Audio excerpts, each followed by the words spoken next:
Sahyadri foundation नागपूरतर्फे Baliramji Dakhane high school Kanhan येथे poster painting स्पर्धेचे आयोजन करण्यात आले होते। जागतिक एड्स दिनाचे औचित्य साधून त्यामध्ये सहभागी विद्यार्थ्यांना सर्टिफिकेट तसेच प्रथम द्वितीय तृतीय आलेल्या विद्यार्थ्यांना ट्रॉफी व सर्टिफिकेट देण्यात आले। तसेच प्रथम क्रमांक स्पंदन बनसोड, द्वितीय क्रमांक जिया अवजे आणि तृतीय क्रमांक आराध्या मिश्रा यांनी प्राप्त केला।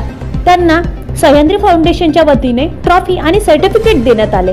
या कार्यक्रमाचे अध्यक्ष शाळेचे मुख्याध्यापक Yadav sir, supervisor Allaldwar sir, Thatere sir, Bambal sir, Uike sir, Madankar sir, Dhanvijay sir, Gawdi sir, Nakhate madam तसेच सह्याद्री फाउंडेशनचे project manager Nitesh Nagdeve sir, supervisor Manisha Dambare, Rupesh Sahare, link worker Jaya Hivse हे उपस्थित होते। या कार्यक्रमाचे संचालन नखाते मॅडम यांनी केले।